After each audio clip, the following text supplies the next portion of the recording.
Aneh nggak sih? Mas Toto sama Bang Rame yang kerasa anehnya sih. Kurang ajar. Tulis ulasan buku The Alchemist oleh Paulo Coelho dalam bahasa yang informal dan gaul. Itu perintah yang kita masukkan ke ChatGPT. Jawabannya itu jadi gini. Gua habis baca The Alchemist tulisan Paulo Coelho nih. Dan bisa dibilang ini buku keren banget sih. Nah, buku ini banyak menggunakan simbol dan metafora yang bikin pembaca merenungkan hidupnya sendiri.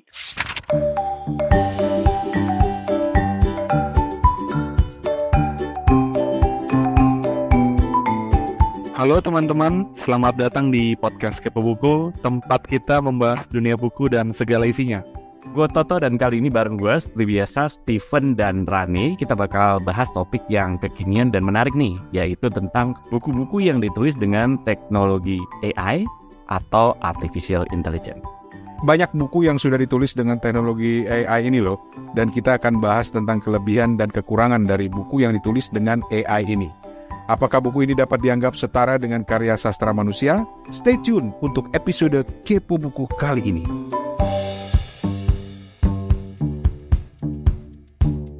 Aneh nggak sih? Enggak, biasa aja. Bentar. Mungkin buat teman-teman, kenapa kita tiba-tiba bilang aneh apa enggak? Nah, skrip yang tadi barusan kita baca itu dibikin oleh ChatGPT. Nah,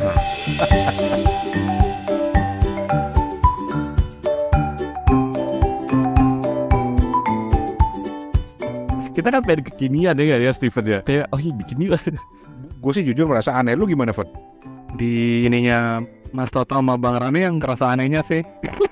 Kurang ajar. Kan gue banget ya, karena kita bukan gue banget gitu. Kalau sama Steven biasa aja, karena dia biasa ngomongnya juga kayak gitu. Jangan selama ini kita juga ngomong sama ChatGPT ala Steven. Jangan Steven ini AI, kita nggak pernah tahu kan. Benar gue loh. Berarti itu AI gitu kan. Jadi tadi waktu kita mikir mau ngobrol apa gitu kan, terus gue coba masuk ke ChatGPT karena gue tuh kan suka eksperimen ya, dan akhirnya gue coba daftar yang berbayar karena supaya lebih cepat gitu. Terus gue bikin instruksi di ChatGPT, buatkan pembukaan podcast bernama Kepo Buku yang mengulas tentang dunia buku. Hostnya 3 orang, Steven, Toto, Rane. Pisahkan menjadi 3 bagian untuk dibaca bergantian oleh hostnya dengan bahasa santai dan gaul. Topik yang akan dibahas adalah tentang buku yang ditulis dengan teknologi AI. Jadilah pembukaan yang baru kalian dengar tadi. Aneh nggak sih? Ya, menurut gue sih ya, kalau kita tahu ini memang ya aneh ya. Cuman kalau menurut gue gini, kalau lu ngomong sama ini orang nyebutnya apa ya? Jangan-jangan dia udah punya perasaan, kita nggak bisa sebut sebagai benda. Enggak lah, ChatGPT nggak punya perasaan lah. Punya perasaan, oke. ChatGPT ini kan kalau gue anggap dia sebagai generalis gitu kan ya. Coba lu ngomong sama seorang generalis di pinggir jalan gitu. Gue punya podcast nih. Hah? Punya apa? Punya podcast 3 orang, Toto. Coba bikinin opening script. Bisa tidak bikin kayak gini? Bisa. Bisa jadi enggak lah ya. Tapi Karena bisa, tapi tergantung pada tingkat pemahaman orang itu. Nah iya, tapi kan kalau ChatGPT lumayan gitu untuk ngurut kayak gini loh, kalau menurut gue. Lu sendiri pernah pakai ChatGPT nggak, Pak? Pernah. Itu waktu awal-awal dia keluar dan kita kayak pengen dapetin jawaban gitu loh Bang Rane, yang apakah bla bla bla gitu. Bukan buat kayak skrip gitu. Dan memang kayak dunia akademisi kalau pakai skrip dari ChatGPT itu angker juga ya kalau diperiksa sama dosen-dosen gitu. Emang lu pakai ChatGPT buat nanya apa? Kapan jodohku akan datang gitu? Nanya-nanya yang ya lagi dicari lah waktu itu. Oh, oke. Kalau masa-masa awal sih memang belum terlalu cerdas ya ChatGPT. Tapi kan prinsipnya ChatGPT ini dia pengguna itu melatih terus kan. Jadi pada saat kita bertanya, pada saat kita mengajukan minta bantuan mereka si ChatGPT untuk melakukan sesuatu, tanpa sadar kita melatih mereka gitu loh. Kita melatih si ChatGPT ini dan makin lama makin cerdas. Nah, sekarang ChatGPT ini kan jadi aplikasi yang paling banyak digunakan dan itu memecahkan rekor dibandingkan aplikasi lain. Lu kebayang dong pinternya udah kayak apa? Iya, karena dia self learning ya, bisa emang dia dia memang ada teknologi namanya machine learning gitu kalau di kayak science gitu. Memang dia ya algoritma gitu. Memang keren sih. Semakin lu semakin pakai dia kan semakin tahu pola-pola yang bener atau enggak.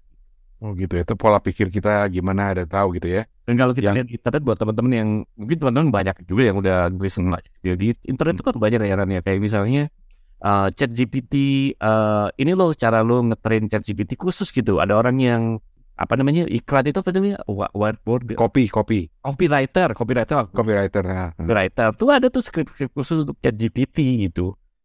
Kalau waktu itu pernah bikin cerita pendek itu ya pakai ChatGPT. Gue pernah, tapi itu gue gabung dengan gue gitu loh. Nah itu yang terjadi banyak orang kalau lu seluruhan di Twitter tuh gimana cara bikin ini loh cara ngetrain ChatGPT lu gimana lu supaya cerita lu bener gitu cepat dalam tanda kutip cerita lu makin keren gitu. Jadi ini loh ngetrennya lu tanya ini terus minta masukan ini di train dari sisi sininya gitu. Memang keren. Gue lagi mikir kalau biasa otaknya mesum terus kebaca nggak ya sama ChatGPT nggak ya? Ya kebaca sih menurut gue sih. Tapi apakah dia mengatakan itu mesum apa enggak itu urusan ntar ya gitu kan ya. Dan memang ChatGPT ini dibekali juga dengan etika sih sebenarnya dalam kapasitas tertentu ya. Karena gue pernah iseng kan. Gue bilang tolong buatkan puisi bertemakan politik, settingnya Indonesia tahun 2023 menjelang pemilu ketika banyak calon-calon sudah mulai gitu, bla bla bla bla bla. Dia bikinin tuh puisinya panjang, walaupun gue sebagai seorang pencinta puisi, buat gue itu jelek gitu loh. Apalagi nggak usah dibandingkan sama Jokpin gitu, dibandingkan dengan puisi gue yang standar aja nggak bagus gitu loh. Terus oke. Terus gue bilang tolong buatkan puisi sarkastis tentang Bapak Jokowi. Dia nggak mau loh, Fen. Oh ya? Oh. Dia bilang begini, saya tidak dilatih untuk menghina sesama manusia. Atau kurang lebih begitulah ngomongnya gitu loh. Okay. Karena saya tidak punya preferensi politik. Kan gila. Kayaknya begitu ya.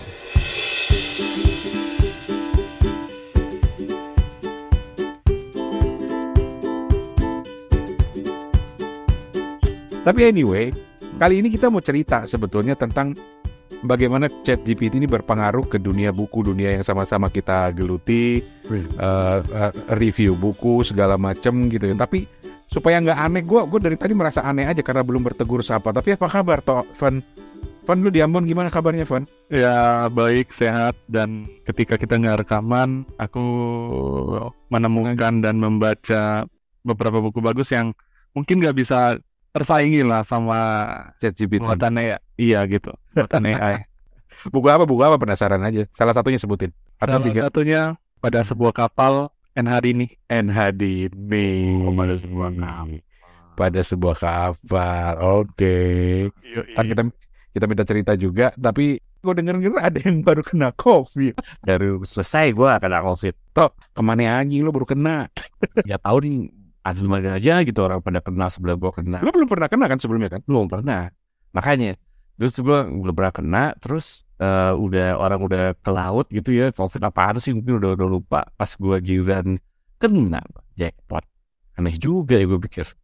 Akhirnya aku sudah tidak perawan lagi. Udah sembuh sekarang ya, jadi udah nggak nularin kita ya. Ya kalau ketularan ya walau pak. Lu belum pernah ya, Van? Kena ya, Van? Ya belum. Jangan.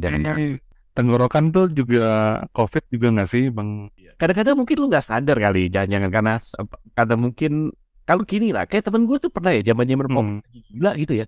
Dia tuh gak kerasa kalau dia COVID, tau gak lo? Pada saat makan, ya kok gue nggak berasa ya. Ya terus dia tanya gitu, anjir gue kena COVID ternyata ya. Gitu. Tapi oke, gue mau belokin lagi ke ChatGPT dikaitkan dengan penyakit, karena gue pernah beberapa minggu lalu itu lu tahu anyang-anyangan gak sih? Anyang-anyang tuh udah mau kencing gitu ya. Iya. Gak mau kencing. Di Ambon ada gak sih istilah itu di Ambon? Anyong-anyong sih. Gak tahu. Jadi anyang-anyangan tuh kayak lu bawaannya pengen kencing tapi gak kencing gitu loh. Gue paling gak suka anyang-anyangan tuh. Dulu tuh kalau mitos tuh kalau lu abis minum dingin terus minum panas, minum anget, anyang-anyangan. Anyang-anyangan jadi mau kencing gak bisa gitu. Nah, karena gue gak nyaman, tidurnya gak enak, tau gak ngapain? Gue buka ChatGPT. Lah? Dan boleh percaya boleh enggak, gue masukin dengan bahasa Indonesia, gue bilang obat apa yang saya harus minum untuk mengatasi masalah anyang-anyangan. Nah, Dia keluarin dong daftar obat. daftar obat. Dia nggak sebut spesifik obatnya, tapi dia bilang yang pertama adalah jenis antibiotik jenis ini. Gue langsung bilang, buset. Sampai sengeri itu gitu loh. ChatGPT itu bisa memberikan rekomendasi kayak begitu gitu. Gue bilang, buset. Yang kedua, minum air hangat apalah, dijelasin kayak gitu. Iya, keren deh sebenarnya ya. Jadi sebenarnya kalau kita bisa ngetuk itu dengan ini sebenarnya bagus sih untuk research kita gitu ya. Untuk minimal ngasih apa ya, semacam input gitu ya, semacam apa namanya, semacam kayak ide gitu. Kadang-kadang gue ngelakuin itu buat ide aja gitu. Dulu zamannya awal, sekarang jadi lebih gila lagi karena sering gue pakai gitu kan. Untuk lu sering pakai ChatGPT buat apa? iseng aja gitu, nanya apa gitu. Oke.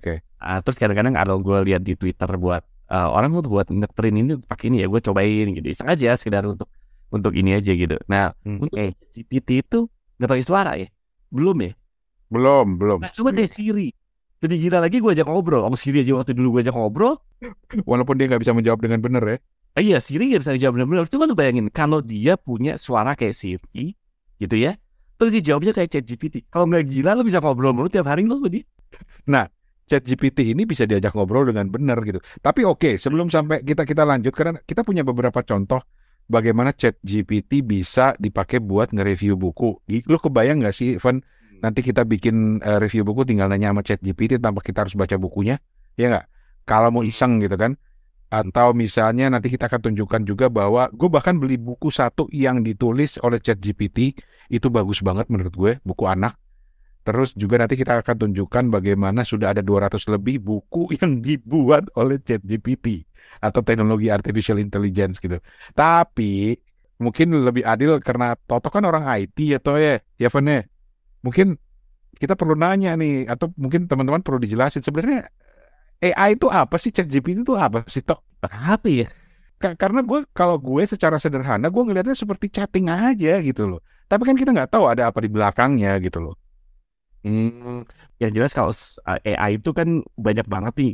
Pada dasarnya AI sendiri kan ditulis gitu ya. Pada dasarnya dia punya algoritma. Algoritma backbone-nya apa-apa lagi adalah ya sesuatu yang lu suka nggak suka, yaitu matematika sih sebenarnya gitu. Cuman sekarang itu kan dulu tuh gue pernah belajar AI pertama kali itu adalah itu macam-macam ya. Kayak misalnya mungkin lu pernah tahu yang namanya neural network gitu. Hal yang sederhana neural network itu misalnya untuk pattern recognition gitu. Nah, yang pattern recognition itu sederhana banget itu. Sampai sekarang kan udah keren banget. Bahkan lu bisa pattern recognition, mata lu lagi bengkak atau apa segala macam, dia tetap aja bisa ngebuka HP lu kan. Nah, itu salah satu, itu sebenarnya dalam tanda kutip salah satu pattern recognition juga gitu. Terus, nah cuman sekarang AI itu lebih keren banget karena dia bisa berhubung ke big datanya internet gitu. Jadi dia algoritma bisa baca gitu segala macam yang udah terkumpulkan di internet gitu ya.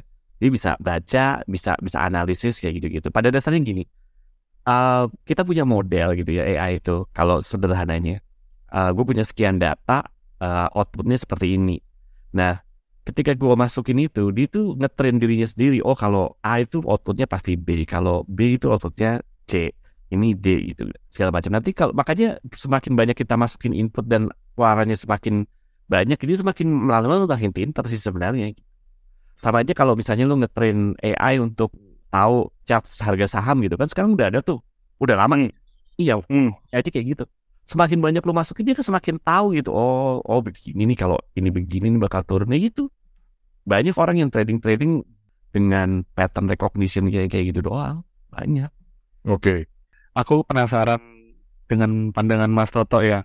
Kapan sih kira-kira kita bisa memindahkan kesadaran orang gitu ya ke AI misalnya gitu? Kesadaran. Aduh, udah kalau ngomong conscious susah juga ya. Karena gini, kalau menurut gua dasar sama kesadaran itu sesuatu yang berbeda sih. Gitu.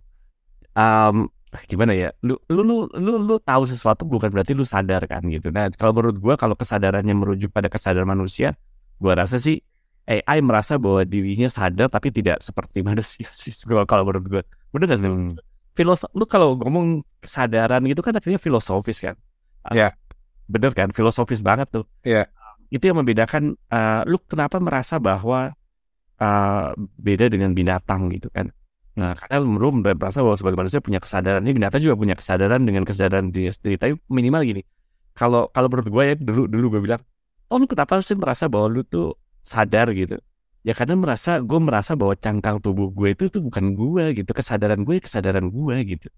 Dan kalau dihubungkan dengan kecerdasan intelijen gitu ya dia kan bilang apakah lu sadar, ya menurut gue mungkin dia sadar, tapi kesadaran semua yang kita buat seakan-akan dia tuh sadar sih gitu kalau menurut gue. Tapi pertanyaan lu filosofis banget sih, Fit. Kalau ngomong kesadaran tuh jauh banget. Kenapa, Fon? Lu pengen ini punya temen AI, Fon? Nggak sempat terbersit aja ketika kita obrol-obrol tentang AI di grup tadi. Berkelana ke situ.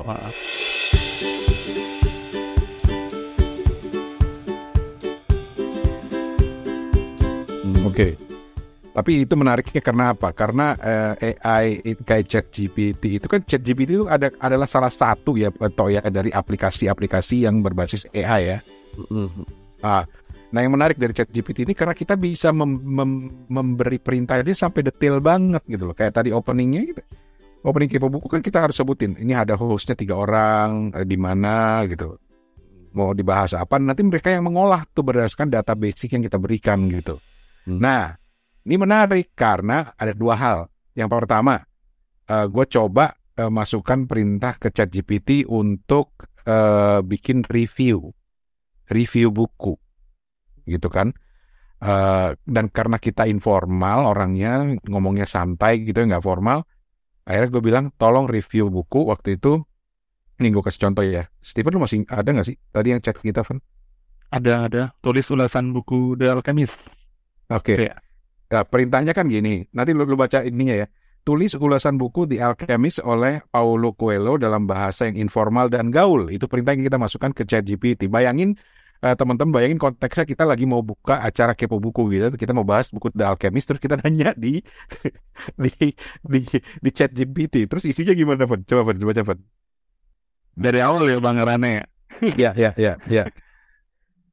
Jawabannya itu jadi gini, gua habis baca The Alchemist tulisan Paulo Coelho nih, dan bisa dibilang ini buku keren banget sih. Ceritanya tentang Santiago, si penggembala muda yang berpetualang untuk mencari tujuan hidupnya dan mengejar impian dia. Mas Toto lanjut, boleh? Gokil ya nih. Yang mana sih? Ada di atas, yang di sini. Di sini Paulo Coelho ngomongin tentang impian, hati, dan kekuatan alam semesta yang bisa membantu kita mencapai tujuan hidup kita. Nah, buku ini banyak menggunakan simbol dan metafora yang bikin pembaca merenungkan hidupnya sendiri dan cari arti dalam perjalanan hidupnya masing-masing. Yang bikin buku The Alchemist berbeda dari buku-buku lainnya adalah kemampuannya buat menyentuh hati pembaca dan menginspirasi mereka buat mengejar impian mereka dengan semangat dan tekad yang kuat. Bahasa yang digunakan juga simpel dan mudah dipahami oleh pembaca dari segala usia dan latar belakang. Jadi kalau lo lagi cari inspirasi dan pengertian tentang hidup lo sendiri, baca deh The Alchemist. Buku ini bakal bikin lo merenung. Terus juga digunakan, terus juga bahasa yang digunakan kali ya, juga simpel dan mudah dipahami oleh pembaca dari segala usia dan latar belakang. Goblok ya? Goblok ya? Iya, goblok. Gak, maksud gue, oke. Mungkin kalau kita nggak cerita latar belakangnya, apakah teman-teman kira-kira bakal ngerti nggak bahwa itu kita yang ngomong gitu? Gimana kalau menurut lu, Van? Kalau lu baca tadi, Van? Ini betul-betul cukup menakjubkan gitu ya. Nggak bakal ketahuan sih kayaknya. Nggak bakal ketahuan. Lu udah pernah baca The Alchemist belum? Udah. Oke. Menurut lu akurat nggak reviewnya? Aku nggak bisa jawab, udah lupa. Iya. Tapi ini banget loh, serius, ini sebuah review yang aku kira bagus ya. Dibikin kayak informal, dibikin kayak langsung straightforward. Bahasanya bagus. Bahkan cara Toto ngebacain tadi ya, kalau Stephen mungkin udah terbiasa ya dia membaca naskah jadi santai, tapi cara Toto ngebaca tadi itu udah beda dengan cara dia ngebaca waktu openingnya yang dibuat dengan ChatGPT juga gitu loh. Kelihatan bahwa lebih santai. Cuma buat gue esensi reviewnya masih kurang gitu loh. Dia lebih banyak ngomongin tentang buku ini nanti manfaatnya buat ini, tapi dia tidak bercerita tentang buku itu sendiri. Makanya gue coba masukin dong premis. Jadi gue tambahin. Jadi kalau lu nggak puas dengan jawaban dari ChatGPT, lu bisa bilang di situ, tambahin lagi dong, lengkapin lagi dong. Terus instruksi yang gue bilang adalah, pertama, tolong bahasanya jadi lebih gaul. Terus keluar dari tulisan yang kurang lebih sama, tapi gini. Jadi gini loh, gue itu baru aja gitu. Jadi ngomongnya langsung begitu gitu loh. Terus yang kedua gue bilang, gue minta dong premisnya apa. Nah, premis yang dia ceritakan dari buku itu kan, orang kalau review buku kan pengen tahu premisnya sebenarnya. Ini buku tentang apa, cerita tentang apa gitu ya. Nah, itu nggak bisa dijelasin. Dia cuma kembali cerita bahwa ini ada tokoh Santiago yang berpetualang, mencari makna hidup, kayak gitu. Buat gue itu bukan, premisnya itu nggak cukup menjelaskan gitu loh. Mungkin harus perlu dilatih lagi kali Tok untuk baca The Alchemist. Akhirnya kan misalnya gini ya, gue memang nggak ngetrain dia dari segi bahasa yang ini ya, bahasa yang gaulnya. Cuman gue tuh tadi sempat, nih kayaknya gue masih simpen nih. Oke deh, kalau yang tadi lu bikin itu kan masih general. Gue ngetrain dia gitu. Awalnya gue nggak ngomong bahasa gaul, tapi review buku Alchemist deh. Dia more or less gitu ya, sama dengan apa yang ditulis di chat kita gitu, apa yang lo dapetin gitu ya, tapi dengan bahasa gaul kalau di tempat lo kan.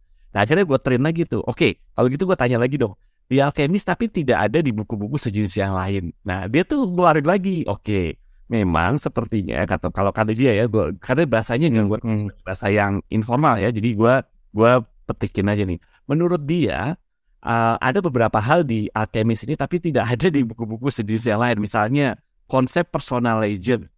Di Alchemist memiliki konsep unik tentang personal legend atau tujuan hidup yang diberikan oleh alam semesta kepada setiap individu, kata dia gitu. Kemudian ya bisa ada gabungan unsur spiritual dan realitas, dia bilang gitu. Terus ketiga, karakter yang kuat mendalam. Walaupun keempat, gaya narasi yang unik, dia ada detailnya gitu. Tapi kalau menurut gue, dia tetap umum juga. Lu bilang kayak gitu, mulai kayak gitu. Iya kan, tetap umum kan. Dia akan, tapi menurut gue ya berusaha juga gitu. Dia tahu bahwa kita oh kira-kira ini mungkin. Nanti mungkin kita bisa ini lagi ya. Kenapa sih uniknya gitu, gaya narasi yang unik dari pokoknya mungkin gue bisa masuk ke itu lagi. Jadi lu akan lebih dapat dalam lagi gitu kalau menurut gue. Iya, jadi lu bisa tanya dengan lebih mendalam lagi terus menerus. Dan tadi kan lu selalu bilang aneh nggak sih gitu kan, opening kita gitu kan ya. Tadi juga tanya ke Steven juga, aneh nggak sih? Nah, gue tuh cenderung mengatakan gini. Dia tuh kan kecerdasan buatan ya. Kecerdasannya tuh sebenarnya tergantung kecerdasan manusia di belakangnya juga. Atau tergantung juga kecerdasan manusia ngetrainnya dia juga gitu. Termasuk kita gitu. Kalau menurut gua gitu. Jadi setuju. Ya. Jadi kalau lu bilang lu bikin review tentang Alchemist gitu kan ya. Lu bikin nih. Terus lu bikin tulisannya. Kalau kita mau, lu mungkin merasa pertama ya, gue kenapa tadi di chattingan kita tuh, yuk kita bikin blind review aja yuk, sekali-sekali iseng gitu. Karena gue tertarik dengan gini, kita itu mungkin bias karena kita tahu yang ngeluarin chat GPT. Iya. Gitu kan. Kalau mau orang bikin chat GPT, orang ada yang bikin tulisan asli, ada yang bikin chat GPT lagi, ada yang bikin asli, dibuka aja semua. Terus orang blind review, lu baca mana yang menurut lu chat GPT. Gue terinspirasi itu karena inget gak ketika gue itu main-mainan, dan lu termasuk main-mainan juga, gue dapat dari lu yang itu loh kan, kita masukin foto terus orang bikin karakter kita berdasarkan foto itu, terus salah satu komentar lu di Instagram atau di Twitter ya kalau nggak salah, lu bilang tapi nggak ada nyawanya. Gue setuju, tapi gue tuh lebih cenderung ke skeptis. Oke, karena lu tahu dia yang bikin. Gimana kalau kita bikin ada orang artis asli yang bikin blind review, mana yang bisa bedain antara komputer dan manusia? Karena pada saat titik tertentu, ketika lu blind review, bias lu kan hilang nih. Nah, baru lu tahu, nih ada napasnya. Kalau memang itu benar, ya mayoritas orang kan bilang, lu pasti akan menemukan, oh komputer nggak ada napasnya, oh komputer ketika manusia tuh ada nafasnya di karya-karya mereka. Nah kalau menurut gue gitu ya, gue kadang-kadang iseng aja kali ya, gue bikin ada artis yang memang bikin foto aslinya. Nah terus ada juga yang ya di-generate sama AI gitu kan ya. Nah terus dibuka deh sekian banyak orang, klasifikasiin mana yang menurut di komputer, mana yang menurut ini orang atau artis asli bikin gitu. Itu yang menurut gue blind review, menurut gue kayak gitu. ChatGPT juga kayak gitu. Aneh enggaknya? Ya nggak tahu. Kalau menurut gue, buat orang yang biasa bikin review nih, menurut aneh nih nggak dalam, karena kita tahu gitu. Apalagi lu udah baca Alchemist gitu. Dan jasnya lagi, lu tahu ini ChatGPT. Nah, udah dibuka aja gitu. Berapa banyak ChatGPT, berapa banyak orang bikin review asli, terus kita lihat, oh ini asli, ini enggak, ini asli. Gue kok punya skeptical, jangan-jangan paling enggak kita 50-50 jangan-jangan gitu. Kalau gue kalau gue ya gitu, cuman masalah waktu aja sih kalau menurut gue. Bisa jadi.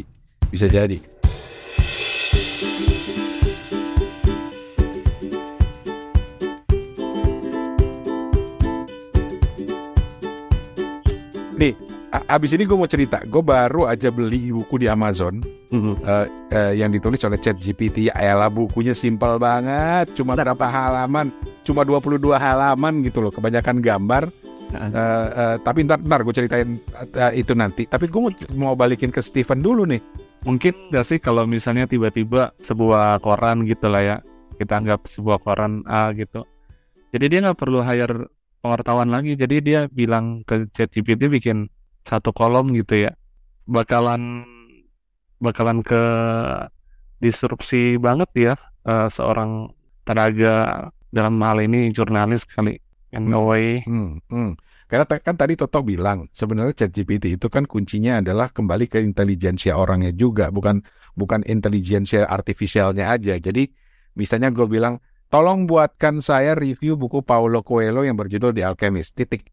Dia akan tulis gitu kan. Tetapi kan sebenarnya kita bisa gali lebih dalam, karena Toto kan tadi nyontoin bagaimana dia gali lebih dalam lagi kan. Dia ajukan pertanyaan lagi yang lebih kritis, ajukan pertanyaan lagi, tanpa sadar sebetulnya kita melatih si ChatGPT ini untuk terus menggali jadi lebih dalam. Gitu nggak sih logikanya Toh? Kalau menurut gue logikanya begitu. Karena pada dasarnya gini aja. Kalau gue sih mikirnya gini aja ya. Ya anggaplah lu berhadapan dengan seorang mahasiswa yang lu uji skripsinya gitu kan. Terus dia mereview tentang Paulo Coelho gitu kan. Lu pikir kalau kita ditanya apa yang Anda dapatkan dari Paulo Coelho ini, emang pada saat lu nanya begitu dia akan keluarkan langsung detail? Enggak juga kalau menurut gue. Lu sebenarnya sedangkan terus ngedrill sampai, nah masalahnya sampai seberapa mungkin dia ngedrill, sampai berapa lu drill akhirnya jawabannya terus umum, nah baru kita bisa simpulkan bahwa dia salah. Dia nggak cerdas amat, nggak ada kata salah ya kalau reviewin saya kayak gitu. Jadi tadi ChatGPT itu kita tanyain terus gitu, terus ternyata jawabannya gini-gini mulu. Nah mungkin itu harus saya tadi dia bilang gini tentang gaya narasi yang unik. Mungkin kita tanya lagi, kenapa The Alchemist mempunyai gaya narasi yang unik? Apa contohnya? Kita tuh tanya gitu tuh, perlu juga tuh gitu. Nah, sama seperti halnya ketika lu nanya seorang mahasiswa ujian skripsi kan gitu. Kenapa menurut lu begini? Kenapa? Kalau dia lama-lama dia ini kan. Artinya dia, berarti di belakang dia tuh dia udah ngumpulin segala macam nih gitu. Kalau menurut gue gitu ya. Gitu, Fen. Jadi kayaknya nanti kapan-kapan nih ya, kita coba bikin satu episode yang pure bahannya kita, seperti yang blind review Toto tadi. Bahannya pokoknya semua materinya kita serahkan kepada ChatGPT gitu ya. Tentu dengan pendalaman ya. Jadi ChatGPT itu harus dilatih, harus ditanya-tanya, digali terus dijadikan satu episode. Terus kira-kira ada yang nyadar nggak gitu ya? episode. Karena gue pernah bikin cerpen. Kalau mau lihat di Instagram gue itu ada, gue bikin cerpen, tapi itu gue gabung sebenarnya. Jadi itu gue nggak pakai ChatGPT, gue pakai aplikasi namanya Lex. Jadi Lex itu sebenarnya aplikasi kayak Word. Jadi lu bisa menulis, tapi kalau lu tiba-tiba blank gitu, lu bisa minta bantuan untuk meneruskan kalimat lo gitu loh. Nah kadang-kadang karena mungkin dalam bahasa Indonesia mungkin belum terlatih, jadi kadang-kadang suka aneh aja. Apalagi waktu itu gue tantang untuk nulis dalam konteks bahasa yang agak-agak Betawi, Jakarta gitu loh. Nah, banyak blanknya tuh. Jadi banyak yang gue coret-coretin, terus gue bikin lagi, gue ketik lagi, terus gue minta dia lanjutin lagi. Tapi dari segi logikanya lumayan bagus gitu. Bahkan gue pernah bilang, waktu gue nulis cerpen itu, ini endingnya nggak bagus. Gue bilang, bisa nggak dibuatin ending yang lebih plot twist? Dan gue aja sendiri kaget gitu loh. Nah, kalau menurut gue kan gini ya. Kalau lu nyuruh gue kayak begitu, gue mungkin tidak bisa menghasilkan output sama ChatGPT. Terus lu bilang berarti gue lebih bego dong misalnya. Bisa alhamdulillah gitu kan. Karena Karena gue paham gitu. Waktu itu ya gue juga pernah bikin plot cerpen atau novel ya waktu itu gue share. Mungkin waktu itu lu belum main, jadi lu apa sih toh gitu kan? Ingat gak? Iya. Lu belum mainan kan waktu itu kan? Nah sekarang lu bikin plot yang sama untuk cerpen. Lu perintah yang lu kasihkan ke ChatGPT, lu kasih ke gue, belum tentu gue bisa menghasilkan apa yang ChatGPT lakukan loh. Berarti untuk bikin cerpen minimal gue bisa bilang, oke, lu punya kecerdasan lebih oke lah timbang gue gitu. Karena gue mungkin nggak terlatih untuk itu kan, mending nggak? Bisa, masuk akal. Dari sisi itu kan, gitu kan. Kayak temen gue tuh bikin malah gila lagi. Kalau lo bikinin program in Python gitu untuk gini-gini, bisa lo ChatGPT dan di jalan programnya ternyata jalan. Kampret gak sih? Kata dia, gue bisa. Ini dong ya bisa menggerus ini apa namanya nafkah gue dari sebagai programmer kata temen gue. Kenapa enggak? Suatu saat lagi sesuatu yang ya benar. Apalagi yang berkaitan dengan logis, karena gue pribadi percaya bahwa rasa itu nggak bisa dibangkitkan oleh teknologi AI. Gak tau ya, lu orang IT mungkin bisa mendebat, tapi buat gue rasa itu nggak bisa dimunculkan. Jadi ketika lu membuat puisi misalnya, puisi itu kan menyangkut rasa kan. Kalau gue bilang, jadi gue pernah minta bikinin puisi, dia kayak bikin artikel tapi dipecah-pecah jadi bait-bait kayak puisi. Nggak menarik kan? Terus gue bilang, buat dengan kalimat yang lebih indah. Dia buat lagi, tapi pilihan kalimatnya aja yang diperindah. Cuma konteksnya, cara nyambungnya nggak bagus kan, gitu. Mungkin primanya dia dapat. Kayak misalnya gue pernah iseng bikinin dong lirik lagu tentang cinta atau apa gitu gue. Dia dapat nih. Berarti dia secara gini loh. Maksud gue, secara logika penulisan gitu kan ya. Secara aturan lirik lagu dia udah memenuhi gitu. Tapi gue setuju sama lo. Rasa emang susah. Tapi lagi-lagi ya, kayaknya perlu di blind review lagi gitu. Kayaknya ya. Jadi kita perlu diam-diam. Kadang-kadang ketakutan gue adalah ini cuma masalah memang selamanya nggak bisa, atau cuma masalah waktu aja nih gitu. Nah,